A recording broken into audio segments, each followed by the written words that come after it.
নমস্কার। আজকে বানাচ্ছি ধোকার ডালনা। ধোকার ডালনা বানানোর জন্য ছোলার ডালটাকে ভিজিয়ে ভালো করে 2 ঘন্টা ভিজিয়ে নিয়েছিলাম। এবার ডালটাকে ছেঁকে এই যে মিক্সি জারের মধ্যে ছোলার ডাল, কটা কাঁচা লঙ্কা, আদা, লবণ, হলুদ, চিনি দিয়ে একটু পেস্ট করে নেব। এই যে পেস্ট হয়ে গেছে। এবার আরেকটা মশলা বানাবো। টমেটো কুচি, 2টো শুকনো লঙ্কা, কাঁচা লঙ্কা, জিরে, একটু গরম মশলা আর 2 চামচ দই দিয়ে এটা আর একটা পেস্ট বানিয়ে নেব। দারচিনি, এলাচ দিয়েছিলাম। এই যে আর একটা পেস্ট বানানো হয়ে গেছে। এবার কড়াইয়ে গরম তেল দিয়ে একটু হিং দিয়ে দিলাম। এবার তেলটা গরম হয়ে গেলে ছোলার ডালের পেস্টটা দিয়ে দেবো। পেস্টটা দিয়ে দিয়েছি।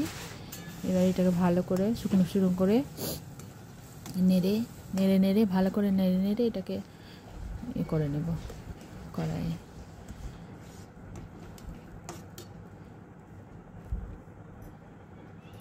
ভালো করে নেড়ে নিচ্ছি, মানে অনবরত একটু নাড়তে হবে বেশি।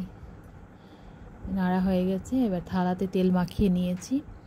এবার তেলের ওপরে এটাকে ঢেলে দেবো। ঢেলে দিলাম। এটা চেপে একটু হাত দিয়ে চেপে এটাকে সেট করে নেব। এটা সেট হয়ে গেলে একটু 10 মিনিট রেখে দেবো। এদিকে আরেকটা কড়াইয়ে তেল বসিয়ে দিয়েছি। এবার আলু দিয়ে দিলাম। আলুগুলোকে ভালো করে ভেজে নেব। আর এই যে ধোকাগুলো পিস করে নিয়েছি। আলুটা ভাজা হয়ে গেছে। এবার আর কড়াইয়ে তেল দিয়ে দিয়েছি।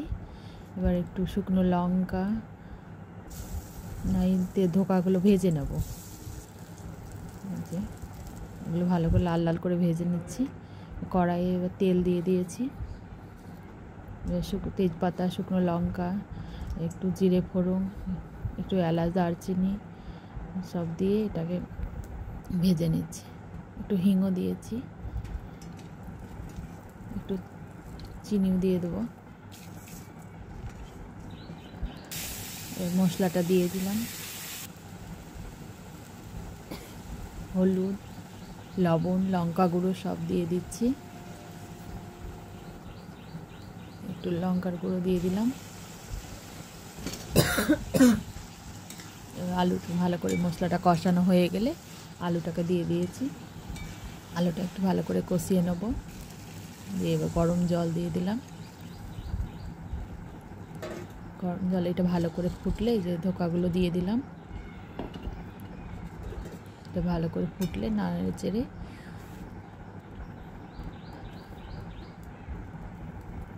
ভালো করে ফুটে গেছে। একটু ঘি দিয়ে দিলাম। ঘি দিয়ে এটাকে দেখুন কত সুন্দর কালার এসছে। ঘি দিয়ে নামিয়ে নেব।